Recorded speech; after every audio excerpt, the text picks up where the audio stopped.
पर। आप सुन रहे हैं एक दुल्हन के बदले की दहशत और खौफ से भरी दास्तान, अतृप्त दुल्हन, सिर्फ और सिर्फ प्रतिलिपि एफएम पर। अतृप्त दुल्हन एपिसोड 2। सरपंच की बेटी की मौत से नामपुर गांव में हड़कंप मच गया था। दीनू काका ने जब ये खबर अमर को दी तो उन्हें इस बात पर जरा भी विश्वास नहीं हुआ, लेकिन मानसी का नाम सुनने के बाद रोहित ने तुरंत नामपुर जाने के लिए हामी भर दी और अगले दिन पूरा अग्रवाल परिवार जोधपुर से नामपुर गांव के लिए रवाना हो गया। राजस्थान की सर्द सुबह एक सेडान कार में अमर, रेखा और रोहित अरावली की पहाड़ियों के बीच से होकर जोधपुर से नामपुर की ओर जा रहे थे। रोहित अब नामपुर पहुंचने के लिए बेताब नजर आ रहा था। उनकी कार जैसे ही नामपुर पहुंची, रोहित को इस गांव की आबो हवा में कुछ अपनापन सा महसूस होने लगा। रोहित के गांव में आने की आहट का असर गांव से थोड़े दूर जंगल के बीच भी नजर आ रहा था। पीपल के इस पुराने पेड़ के पास मानो अचानक से तूफान आ गया था, जैसे कोई शैतान जाग उठा हो।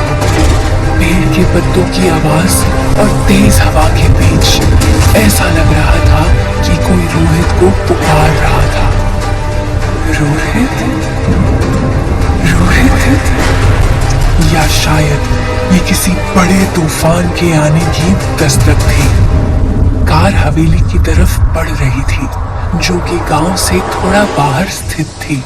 हरे भरे खेतों को देख रोहित उत्साहित नजर आ रहा था। खेतों की तरफ इशारा करते हुए अमर ने बड़े शान से कहा, यहाँ से जहां तक नजर घुमाओगे वहां तक हमारी ही प्रॉपर्टी है। और इन्हीं खेतों के बीच से होते हुए उनकी कार एक आलीशान पुश्तैनी हवेली के बाहर आ पहुंची। हवेली के बाहर दीनू काका इन्हीं का इंतजार कर रहे थे। उम्र भले ही उनकी 60 पार कर गई थी, पर काम के मामले में काका किसी जवान को भी आसानी से पछाड़ सकते थे। कार रुकते ही उन्होंने झट से सबका स्वागत किया और डिक्की से सामान निकालकर अंदर ले जाने लगे। कार से उतरकर रोहित ने बड़े ध्यान से हवेली की ओर देखा। वो थोड़ा बेचैन सा नजर आ रहा था। जल्दी ही फ्रेश होकर रोहित खुद से ही हवेली घूमने निकल पड़ा। रोहित सबसे पहले आउट हाउस आया, जहां दीनू काका की बीवी शांति, उनका बेटा जतिन और बहू माया रहते थे। जतिन और माया खेतीबाड़ी में मेरी मदद करते हैं, दीनू काका ने रोहित से कहा। रोहित को देख माया फुसफुसाते हुए जतिन से बोली, समझ लो यही है अपना बलि का बकरा। इसी के जरिए हम पूरी प्रॉपर्टी पर राज जमा सकते हैं। क्या कहते हो? जतिन और माया की मुस्कुराहट में उनकी लालची मंसूबों की झलक साफ दिख रही थी। काका, मैं थोड़ा गांव देखकर आता हूँ, पापा मम्मी को बता दीजिएगा। रोहित ने वहां से जाते हुए दीनू काका से कहा। दीनू काका थोड़ी ऊंची आवाज में बोले, सुनिए भाई साहब, पर सूरज ढलने से पहले हवेली आ जाइएगा, उस यक्षिणी का खतरा है। पर रोहित पूरी बात सुने बिना ही वहां से जा चुका था। रोहित गांव में फोन से फोटोग्राफी कर रहा था। तभी उसे कहीं से मंत्रोच्चारण की आवाज सुनाई दी। वो आवाज को फॉलो करते हुए एक पुराने मंदिर के पास पहुंचा, जहां सरपंच मनसुख और कुछ लोग हवन कर रहे थे। एक तांत्रिक कुछ मंत्रों का जाप करते हुए उनको हवन में आहुति देने का निर्देश दे रहा था। वहीं पास में एक बकरी बंधी हुई थी, जो शायद अपनी बलि चढ़ने का इंतजार कर रही थी। रोहित ये सब हैरान नजरों से देख रहा था। आहुति देने के बाद तांत्रिक ने सरपंच को एक बड़ा चाकू दिया। अगले ही पल सरपंच ने बकरी का सिर धड़ से अलग कर दिया और उसके खून से आहुति दी। मंत्रों की आवाज अब और तेज हो गई थी। रोहित ने घबराकर एक पल के लिए अपनी आंखें और कान बंद कर लिए। उसकी आंखों के सामने फिर से उसी लड़की का चेहरा आने लगा और इस बार उसे ऐसा लग रहा था मानो वो लड़की उससे मदद मांग रही हो। रोहित, मुझे बचा लो। रोहित, मुझे बचा लो। मुझे बचा लो रोहित। रोहित की सांसें तेज चलने लगी थी। तभी अचानक किसी ने उसके कंधे पे हाथ रखा, जिससे रोहित बुरी तरह चौंक कर अपने ख्यालों से बाहर आया। उसने देखा कि उसके सामने सरपंच मनसुख खड़ा था। सरपंच के चेहरे पे अभी भी खून के छींटे लगे थे। सरपंच ने उसे घूरते हुए पूछा, तुम अमर अग्रवाल के बेटे हो ना? रोहित उससे नजर नहीं मिला पा रहा था। रोहित ने बस घबराते हुए हाँ में सर हिलाया। सरपंच ने एकटक देखते हुए उससे फिर पूछा, हम पहले कभी मिले हैं क्या? मनसुख के चेहरे को देख रोहित के शब्द ही बाहर नहीं आ पा रहे थे। वो घबराहट में बिना कुछ कहे तुरंत वहां से निकल गया।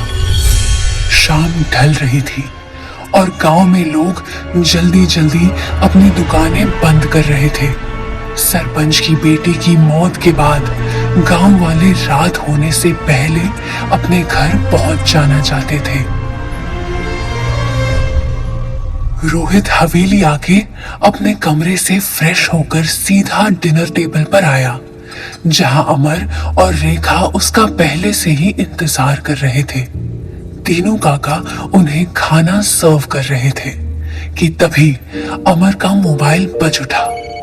फोन पर बात करते हुए अमर के माथे पर चिंता की लकीरें साफ बयां कर रही थी कि कुछ तो मुसीबत आन पड़ी थी। फोन रखने के बाद अमर रोहित की तरफ देख कुछ कहने से हिचक रहा था कि रोहित ने बड़े ही शांत मिजाज में पूछा, कुछ अर्जेंट काम आ गया ना आप लोगों को? अमर ने एक नजर रेखा की तरफ और फिर रोहित की तरफ देख के कुछ कहने से हिचक रहे थे। वो घबरा रहे थे, पर रोहित ने बड़े ही सहज ढंग से पेश आते हुए कहा, हमेशा की तरह। चलो कोई बात नहीं, मुझे यहाँ अच्छा लग रहा है। आप लोगों का जोधपुर जाना इम्पोर्टेंट होगा, आई कैन अंडरस्टैंड। अमर और रेखा रोहित के ऐसे बदले व्यवहार को देख हैरान थे, क्योंकि वो जानते थे कि उनका रोहित को समय न दे पाने की वजह से वो उनसे मन ही मन शायद नफरत करता था। रात को ही अमर और रेखा जोधपुर के लिए रवाना हो गए, जिसके बाद रोहित अपने कमरे में आकर पेंटिंग का सामान अनपैक करने लगा। लड़की की तस्वीर जैसे ही उसके सामने आई, उसके दिमाग में एक बार फिर हलचल शुरू हो गई। एक अजीब सी बेचैनी ने उसे घेर लिया।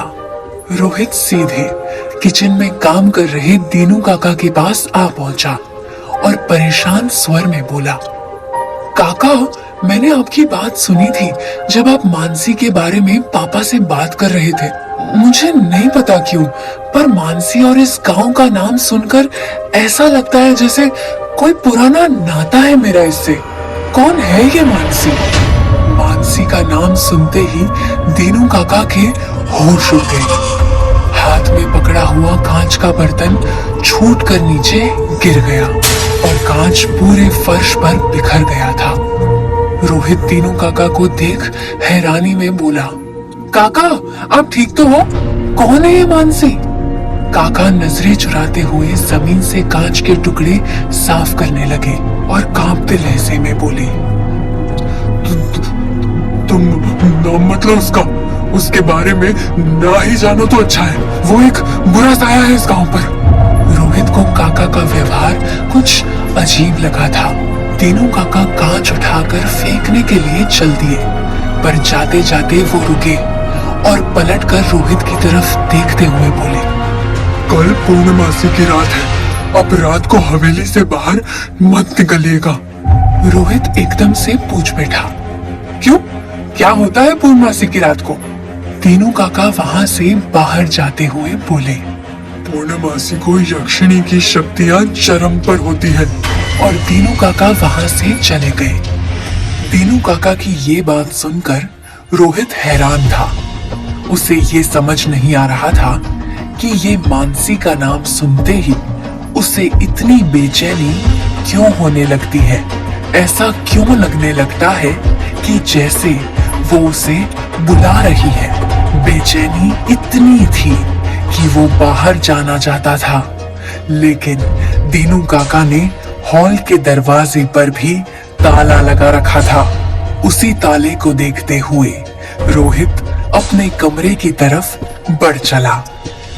सभी के सो जाने के बाद जहां एक तरफ हवेली के भीतर पूरी तरह से सन्नाटा छाया हुआ था, तो वहीं हवेली के बाहर जंगल में एक बड़े से बरगद के पेड़ में अचानक से बवंडर आ गया था।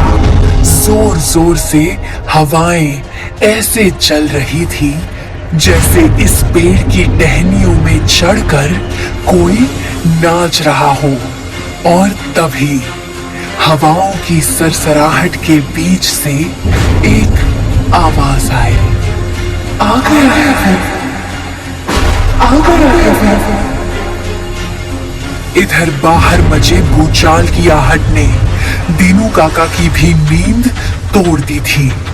बिस्तर से उठकर एक पल के लिए वो खिड़की के पास गए तो दूर बरगद के पेड़ को झूमते देख उनका मन व्याकुल हो उठा। एक अजीब सी घबराहट ने उन्हें घेर लिया। कुछ सोच वो धीमे कदमों से अपने कमरे की अलमारी की तरफ गए और वहां से एक तस्वीर निकालकर उस पर हाथ फेरने लगे। उस तस्वीर को देख उनकी आंखें नम हो चुकी थी।